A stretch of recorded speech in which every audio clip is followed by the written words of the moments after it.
देखिए इसमें पहला क्वेश्चन है, क्वेश्चन को जरा सा ध्यान से देखिएगा। ये क्वेश्चन है सामुदायिक विकास कार्यक्रम का आरंभ कब हुआ। देखिए 1951 में चुनाव हुआ, तो चुनाव हुआ तो तुरंत सामुदायिक विकास का आगमन होगा। चल जाओ, आगमन होगा। तो 52 में जाकर के सामुदायिक विकास कार्यक्रम का, सामुदायिक विकास सामाजिक कार्यक्रम का उदय हुआ भारत में, है न। केंद्र राज्य के मध्य शक्तियों को बंटवारा संविधान के किस अनुसूची में दिया गया है।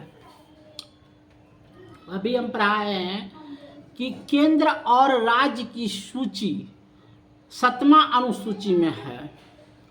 अरे वो क्या नहीं था, कुछ ही बोलता है संघीय सूची, राज्य सूची, तो किसमें अनुच्छेद में है? 7वां अनुसूची में है। अभी खुद पर आया, देखो यह 7वां में संघीय सूची, राज्य सूची 246 है ना, समावर्ती सूची, ये सब जितना भी है तो वही पूछ रहा है कि राज्य और केंद्र के इस बंटवारा का क्या सूची होता है, तो वही 7वां अनुसूची में है। इसमें कहता है 63वें कि देखिए भारत एक संगठनात्मक संसाधनात्मक देश है। अमेरिका भी है, ऑस्ट्रेलिया भी है, ब्रिटेन जो है संगठनात्मक नहीं है, वहाँ राजा रानी आज भी जिंदा है। और हमारे विक्टोरिया जो ले गया, जो हीरवा ले गया, वो रानी को चाहिए मथवा में गड़ता है। और आज तक कि उसमें लिया था कि जो हीरा महारानी के जो औरत धारण करेगा वो अभी तक हाल फिलहाल मरी है। इतना लुज लुज बोल रही थी, नहीं मरती, लेकिन मरने का समय आ जाता है। तो इस तरह से वहाँ ब्रिटेन में अभी भी संघात्मक नहीं, राजनात्मक है। लोकपाल विधेयक बिल अपने देश में कब पारित हुआ था? 64 में। तो देखिए लोकपाल वाला बिल हुआ 1990 में पारित हुआ था। लोकपाल बिल, वो लोकपाल बिल तो जिसे आप घूस नहीं ले सकते हैं, घूस लेने की प्रथा को बंद किया जाए, वही था लोकपाल। उसके पूछेगा कि संघ लोक सेवा आयोग के सदस्य की नियुक्ति तो राष्ट्रपति करता है। 66 में था कि देखिए राज्य की नीति निर्देशक तत्व, तो एक ऐसा देखिए जहाँ तक राज्य का नीति निर्देशक तत्व हो जाएगा तो केटी शाह हो जाएगा। भारतीय संविधान के किस अनुच्छेद में बाहरी आक्रमण और आंतरिक अशांति के से राज्यों की रक्षा करना सरकार का कर्तव्य है? 67 में। 355 अनुसूची 355 अनुसूची 355 में राज्य को आंतरिक शक्तियां, है न, भारतीय संविधान के अनुच्छेद में बाहरी आक्रमण और आंतरिक अशांतियां राज्य की रक्षा करना सरकार का कर्तव्य है। किस पर? 355, याद रखिएगा।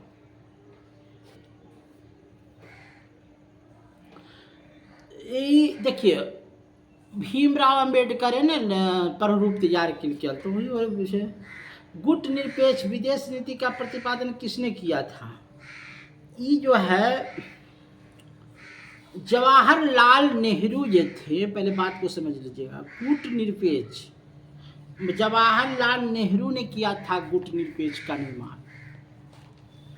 राज्य अच्छे मार्ग के बाधाओं की बाधा है, यह किसने कहा था? T.H. ग्रीन का। राज्य अच्छे मार्ग का, अच्छे बाधाओं किसी पर का जो रहेगा वो मार देना ना। राष्ट्रीय पार्टी की श्रेणी करने वाला किस भारतीय राजनीतिक पार्टी कम से कम कितने राज्यों में महत्व का समानता प्राप्त हो? 71। देखिए कम से कम 4 राज्य में अगर उसकी मान्यता प्राप्त है, जैसे केजरीवाल है ना, आम आदमी पार्टी, दिल्ली में सरकार है, पंजाब में सरकार है, और 4 राज्य में वो हरियाणा में भी मतलब कुछ ना कुछ पार्टी को जितेबे किया है। उसके बाद पंजाब में तो खैर उसकी सरकार है। तो 4 राज्य में अगर उसका पार्टी हो गया तो उसको राष्ट्रीय दर्जा मिल जाएगा। याद रखिएगा। प्रजातांत्रिक समाजवाद की अवधारणा किसने विकसित किया था? 72 में है कि देखिए, प्रजातांत्रिक राज्य व्यवस्था जवाहरलाल नेहरू ने किया था। कैसी होना चाहिए? तो प्रजातांत्रिक होना चाहिए। जवाहरलाल नेहरू ने ही कर दिया था कि राजतंत्र हट जाएगा। संसद के किस सदन के बैठक में न्यूनतम गणपूर्ति? तो 1/10 होगा, इसे हटाइए। 75वां आइए। संघीय कार्यालय उत्तरदायित्व होता है, संघीय कार्यालय उत्तरदायित्व होता है लोकसभा के प्रति। संघीय कार्यालय उत्तरदायित्व होता है लोकसभा, ना कि राष्ट्रपति। राष्ट्रपति नहीं, प्रधानमंत्री। राष्ट्रपति भी होता है, राष्ट्रपति तो सर्वे सर्वा होवे करता है, लेकिन आप कहते हैं कि संघीय कार्यपालिका तो लोकसभा के प्रति होगा। भाई 77 में संकटकालीन स्थिति में नागरिक का मौलिक अधिकार क्या है? स्थगित किए जा सकते हैं। संकटकालीन में नागरिक का मौलिक अधिकार को हम स्थगित कर सकते हैं। जैसे मान लिया जाए कोई आदमी बाहर से आक्रमण कर दिया और वो कह रहा है, अमेरिका का आदमी, कि हमको यहाँ का नागरिकता दे दो, हम मौलमती करें, तो ऐसे हालत में हम निरस्त कर देंगे, नहीं करेंगे। तो वही कहता है कि संकटकालीन स्थिति में स्थगित किया जा सकता है। भारतीय संविधान की किस अनुच्छेद 356 का क्या महत्व है? तो इसके अंतर्गत किसी राज्य में संवैधानिक मशीनरी विफल होने के पहले राष्ट्रपति शासन लगा।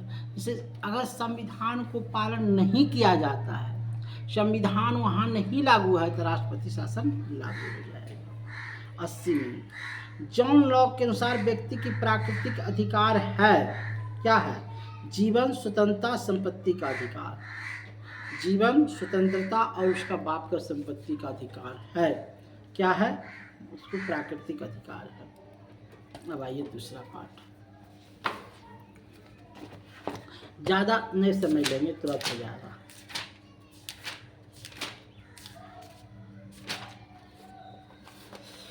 आइए 64 नंबर, उस विकल्प का चयन कीजिए जिसमें भारतीय संविधान के 91 अनुच्छेद उल्लेख नहीं है। तो इसमें मध्य द्वारा अंतर्राष्ट्रीय विवादों को निपटाने का हतोत्साहित करना, माने किसी भी अंतर्राष्ट्रीय विवाद को हतोत्साहित करने का यह प्रावधान कहीं नहीं लिखा हुआ है। ये आ गया। अब आइए 71, उत्तर प्रदेश की प्रथम महिला मुख्यमंत्री कौन थी? देखिए, उत्तर प्रदेश की प्रथम महिला मुख्यमंत्री थी सुचेता कृपलानी, मायावती नहीं, सुचिता कृपलानी। उत्तर प्रदेश की प्रथम महिला मुख्यमंत्री थी सुचिता कृपलानी। 72 में आई। राज्य की उत्पत्ति के बारे में सामाजिक समझौते के सिद्धांत निम्नलिखित में से किस सिद्धांत के विरुद्ध एक प्रतिक्रिया के रूप में सामने आया है? तो है दैविक सिद्धांत के प्रति। अगर आपको समझौता करना है तो दैविक संविधान, अगर दैविक सिद्धांत रहेगा तो उसको आपको मानना पड़ेगा। 75 में आइए, राजनीतिक विज्ञान का आरंभ तथा अंत राज्य के साथ होता है, यह परिभाषा किसने दिया था? तो ये परिभाषा दिया था मेरियम। किसी विचारधारा की निजी संपत्ति को प्रगति की आवश्यक शर्त माना गया है? 1, उदारवाद। निजी संपत्ति को क्या कहता है? उदारवाद। सही है जी। 77वां, किस राजनीतिक दर्शक में धर्म और जनधारण का नाश क्या होना चाहिए? कार्ल मार्क्स ने कहा है। कार्ल मार्क्स ने कहा है धर्म और साधारण नाश होगा। 78 में है, किसी संवैधानिक संशोधन अधिनियम द्वारा सिक्किम को भारतीय राज्य प्रणाली में अभिन्न अंग स्वीकार किया गया है? 36वें संशोधन द्वारा सिक्किम राज्य को माने भारत में संशोधन किया गया। सिक्किम था चीन का हिस्सा, लेकिन भारत ने मिला लिया। किसमें? 36वें संशोधन द्वारा। अच्छा, इसमें आया 80 में। जैसे कि क्या भारतीय संविधान नो के अंतर्गत में आता है? 3, पंचायत। पंचायत जो आता है नो के तहत आता है। ठीक, नुमा है ये न्याय पुनर्विचार। धन्यवाद।